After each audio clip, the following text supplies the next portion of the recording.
Hello everyone, welcome to the Morrowind Book Club. Today we're going to be reading Origin of the Mages Guild. Yet another book I believe that we may have read in Daggerfall, but is not on my list here for my readings in the Morrowind Book Club, so we're going to go ahead and read this one. Because of the way I'm doing things, we can address all that in a full episode. Let's just get started on reading. I'll leave my notes in, the next main Let's Play episode.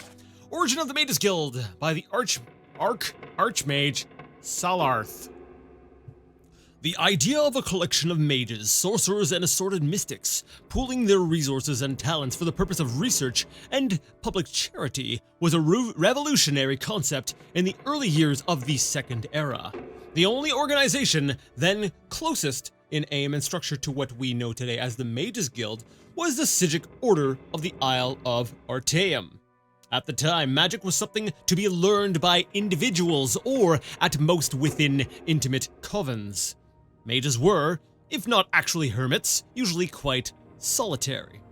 The Psijic Order served the rulers of Somerset Isle as counselors and chose its members through a complex, ritualized method not understood by outsiders. Its purposes and goals likewise went unpublished, and detractors attributed the worst evils as the source of the Order's power.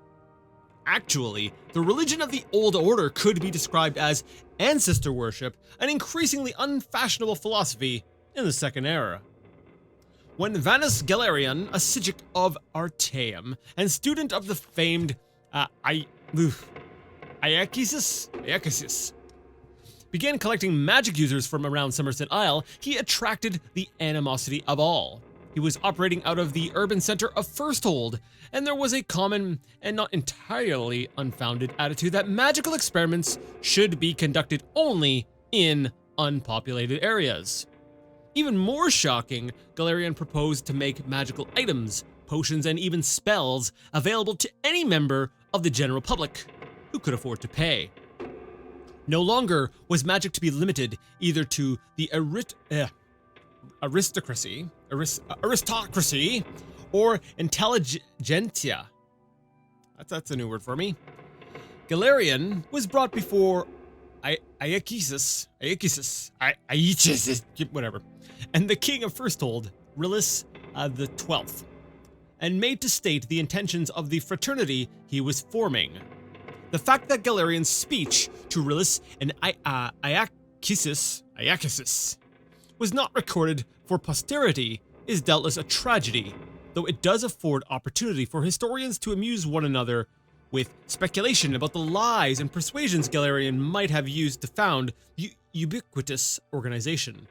The charter, at any rate, was approved. Almost immediately after the guild was formed, the question of security had to be addressed. The Isle of Artaeum did not require force of arms to shield it from invaders. When the Psijic Order does not wish someone to land on the Isle, it and all its inhabitants simply become insubstantial. The new Mages Guild, by contrast, had to hire guards. Galerion soon discovered what the Tamrielian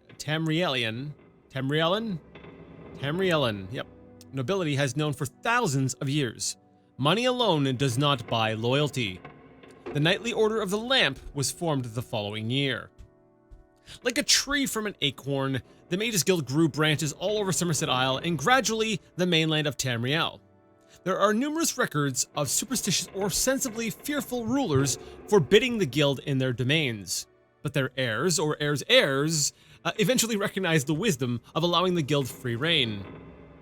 The Mages Guild has become a powerful force in Tamriel, a dangerous foe if a somewhat disinterested ally. There have been only a few rare incidents of the Mages Guild actually becoming involved in local political struggles.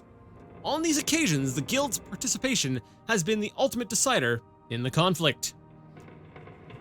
As begun by Vanus Galerion, the Mages Guild as an institution is presided over by a supreme council of 6 archmagisters. Each guild hall is run by a guild magister, assisted by a twofold council: the master of Incunabula, okay, and the master at arms. The master of Incunabula, I don't know how to pronounce that word, I'm sorry, presides over an additional council of 2 mages. the Master of Academia, and the Master of Scry. Yeah, that sounds right.